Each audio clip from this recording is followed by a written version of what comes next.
Kita patut bersyukur bahwa dalam beberapa dasawarsa ini negara kita terhindar dari konflik bersenjata dengan negara asing. Ini berkat kepemimpinan dan kenegarawanan pemimpin-pemimpin kita. Juga saya bertekad manakala saya menerima mandat dari rakyat untuk tetap menjalankan politik bebas aktif, non-blok, menghormati semua negara, menjadi tetangga baik bagi semua negara di kawasan kita, menjaga jarak yang tidak terlalu jauh tapi juga tidak terlalu dekat dengan semua kekuatan, menjalin kerjasama ekonomi. Kita perlu untuk mempertahankan sistem yang sudah baik.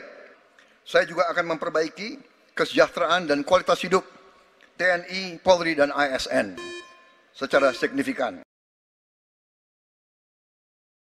Kalau dari buku Himpunan RKKL 2019-2004, anggaran Kementerian Pertahanan 2019 107,158, 2020 127,358, 2021 136,996 triliun.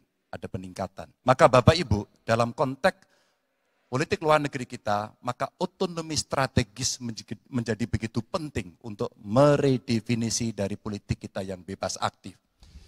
Duta besar cyber menjadi penting karena problem besar kita hari ini adalah pada dunia digital. 100% pesawat kita mesti siap tempur, alutsista kita mesti siap tempur, dan zero tolerance untuk kecelakaan pada alutsista kita. Kekuatan pertahanan Indonesia di angkatan cyber akan kita tingkatkan, dan anggaran pertahanan hingga 2% dari PDB.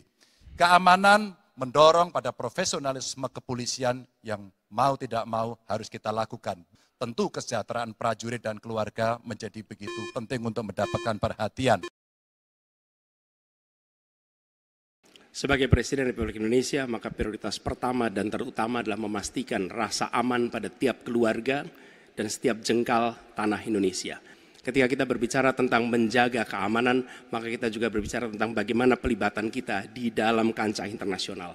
Presiden akan menjadi panglima diplomasi dunia Indonesia di tingkat dunia. Hadir, mewarnai, membawa nilai-nilai Indonesia. Kita menginginkan Indonesia kembali menjadi kekuatan yang disegani. Dan mulainya dari mana? Dari pemimpin yang menjunjung tinggi etika, pemimpin yang menjunjung tinggi ilmu pengetahuan, pemimpin yang terbuka atas gagasan mempertahankan Indonesia atas ancaman-ancaman baru. Kita hadir di berbagai wilayah di dalam pertemuan-pertemuan global membawa aspirasi Indonesia.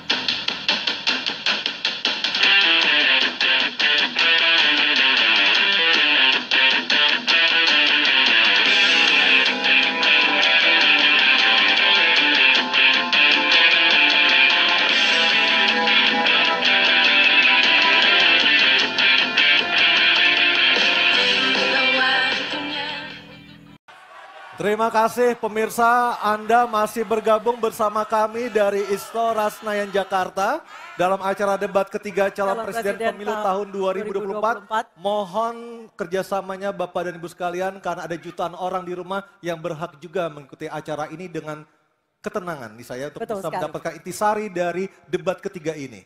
Dan kita sudah sepakat sejak awal dan juga sudah tertera jelas di tata tertib bahwa Bapak Ibu yang ada di sini harus tenang. Kepada ketiga calon presiden, Bapak Anies Baswedan, Bapak Prabowo Subianto, Bapak Ganjar Pranowo, kami mohon untuk maju ke podium. Segmen ke-6 ini adalah segmen terakhir di mana para calon presiden akan menyampaikan pernyataan penutup. Dan kesempatan pertama kami berikan kepada calon presiden nomor urut 2, Bapak Prabowo Subianto menyampaikan pernyataan penutupnya dalam waktu 2 menit. Kami persilakan Pak Prabowo Subianto. Saudara-saudara sekalian, kita patut bersyukur bahwa dalam beberapa dasawarsa ini negara kita terhindar dari konflik bersenjata dengan negara asing. Ini berkat kepemimpinan dan kenegarawanan pemimpin-pemimpin kita. Untuk itu, saya ucapkan terima kasih dan saya mengajak kita semua mengucapkan terima kasih kepada semua pemimpin dan presiden kita terdahulu. Juga saya bertekad manakala saya menerima mandat dari rakyat untuk tetap menjalankan politik bebas aktif, non-blok, menghormati semua negara, menjadi tetangga baik bagi semua negara di kawasan kita, menjaga jarak yang tidak terlalu jauh tapi juga tidak terlalu dekat dengan semua kekuatan, menjalin kerjasama ekonomi. Saya juga ucapkan terima kasih dan mengajak semuanya mengucapkan terima kasih kepada seluruh prajurit TNI dan Polri dan ASN di seluruh Indonesia yang telah bekerja keras untuk menjaga kita sehingga kita seperti sekarang siap untuk tinggal landas, siap untuk bangkit menjadi negara maju. Kita perlu untuk mempertahankan sistem yang sudah baik. Saya akan teruskan TNI dan Polri tetap berada langsung di bawah kendali Presiden untuk mempercepat reaksi dan memperpendek rentang kendali dan rentang komando. Saya juga akan memperbaiki kesejahteraan dan kualitas hidup TNI, Polri, dan ASN secara signifikan. Saya mengajak semua bangsa bersatu, rukun, dengan kerukunan, dengan persatuan, kita akan jadi kuat. Waktu habis, terima kasih. Bapak Prabowo Subianto, terima kasih. Baik, selanjutnya kami berikan kesempatan. Baik, oke, tenang dulu. Kami beri kesempatan untuk calon presiden nomor urut 3 Bapak Ganjar Pranowo untuk menyampaikan pernyataan penutup. Waktu Bapak 2 menit, silakan. Terima kasih. Untuk mengakhiri ini tentu saja saya ingin membacakan kembali data, saya khawatir kita keliru. Kalau dari buku Himpunan RKKL 2019-2004, anggaran Kementerian Pertahanan 2019 107,158, 2020 127,358, 2021 136,996 triliun. Ada peningkatan. Maksud saya agar kita tidak keliru pada soal data. Dan capaian IMF kita dari data lakibnya Kemenko Polhukam yang dipublish secara terbuka, karena kami tidak bisa mendapatkan data dari Kemenhan secara terbuka, maka minimum essential force kita memang kemungkinan akan berat untuk bisa terpenuhi. Maka Bapak Ibu, dalam konteks politik luar negeri kita, maka otonomi strategis menjadi begitu penting untuk meredefinisi dari politik kita yang bebas aktif. Duta besar cyber menjadi penting karena problem besar kita hari ini adalah pada dunia digital. Maka kita perlu duta besar ini untuk merespon perubahan-perubahan global yang ada. Duta besar krisis iklim kita perlukan, garda samudra sebagai strategi baru dari poros maritim dunia. 100% pesawat kita mesti siap tempur, alutsista kita mesti siap tempur, dan zero tolerance untuk kecelakaan pada alutsista kita. Kekuatan pertahanan Indonesia di angkatan cyber akan kita tingkatkan, dan anggaran pertahanan hingga 2% dari PDB. Keamanan mendorong pada profesionalisme kepolisian yang mau tidak mau harus kita lakukan. Badan Cyber Polri kita dorong sampai satuan baru di setiap Polda untuk TPPO, kekerasan terhadap perempuan dan anak. Tentu kesejahteraan prajurit dan keluarga menjadi begitu penting untuk mendapatkan perhatian. Dan beasiswa kuliah untuk anak prajurit dan bayangkara yang membutuhkan perlu kita lakukan. Indonesia Garda Samudra. We are Waktu Groot. habis, Bapak Ganjar Pranowo. Oke, tenang dulu. Baik, kesempatan berikutnya kami berikan kepada calon presiden nomor 1, Bapak Anies Baswedan, menyampaikan pernyataan penutupnya dalam waktu 2 menit. Silakan Pak Anies.